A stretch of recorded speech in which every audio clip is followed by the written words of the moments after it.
I don't promote nothing of being a rat, government witness, and I don't promote that. I promote you do what you got to do for you.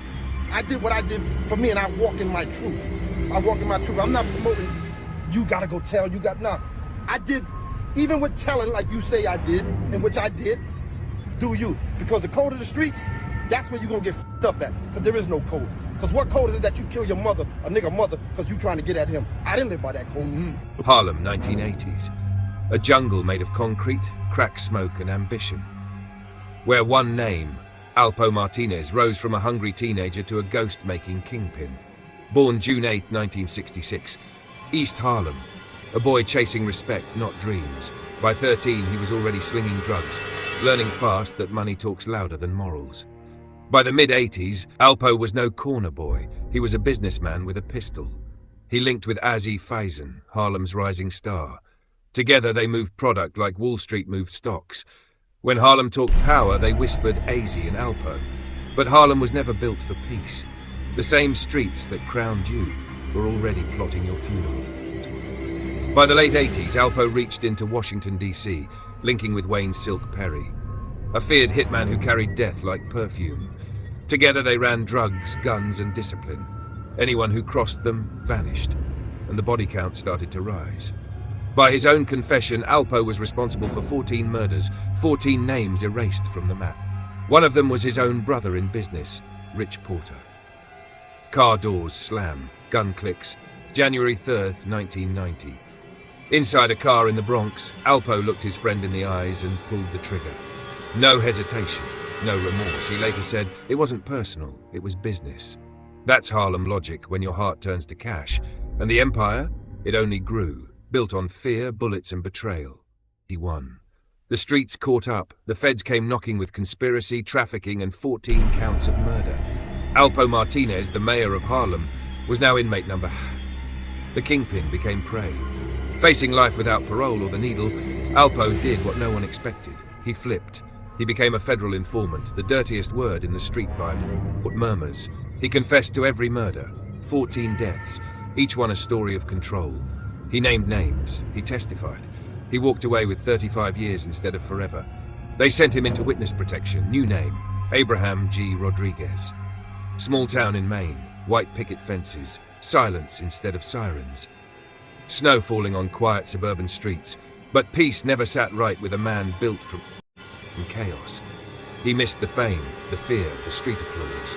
By 2015, he was out. He started sneaking back to Harlem, showing off old corners, filming interviews, bragging about what he'd done. The streets watched like wolves. Harlem never forgets betrayal. He didn't just kill, he snitched. Low bass rumble, and the whispers began. Alpo's back in town. Yeah, but not for long. October 31st, 2021.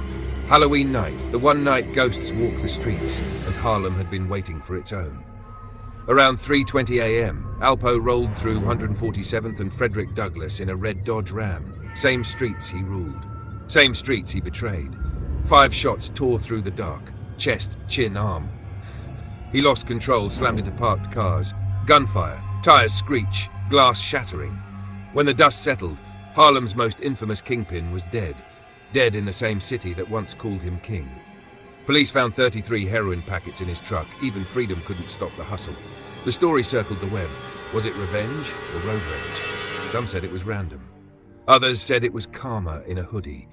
The suspect, a younger man, Shaquem Parker, allegedly pulled the trigger after a street dispute. But Harlem didn't buy it. To the city, this wasn't coincidence. It was justice delayed. Flashing police lights, ghostly fog over Harlem's streets. When news broke, the reaction was colder than the morgue. Porter's family called it closure. Old hustlers called it balance. Even the killers he once ordered would have said the same. Every boss eventually pays his tab. From crack to coffins, from betrayal to bullets, from kingpin to corpse. The rise and fall of Alpo Martinez is more than a story. It's a warning. A legend carved in crime and ended in silence. He thought he escaped the game.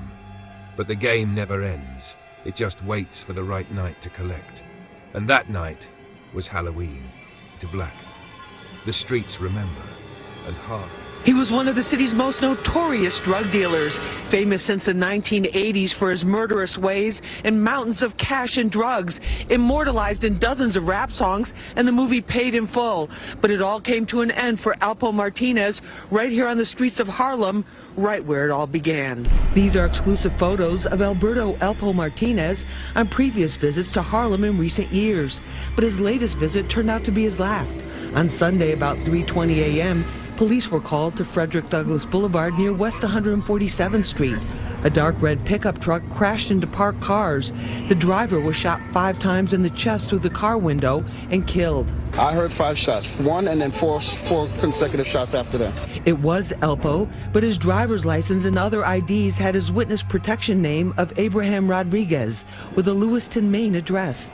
The murder scene stretched for blocks up to 151st Street. Alpo had been given a new identity when he was released from a Colorado Supermax prison in 2015 after serving more than 20 years for 14 murders. But instead of lying low, he couldn't seem to stay away from New York. He's been seen riding around Harlem most of the time. You know, he's been seen down in Harlem a lot. In addition to the murder convictions, Alpo was widely believed to have turned on many of his former associates in order to shave years off what could have been a life sentence.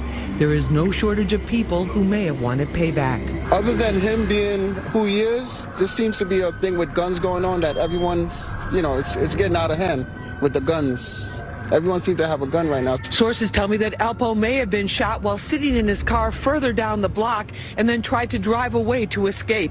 Investigators will be looking at forensic evidence as well as surveillance video to get a clearer picture of what really happened. In Harlem, I'm Lisa Evers, Fox 5.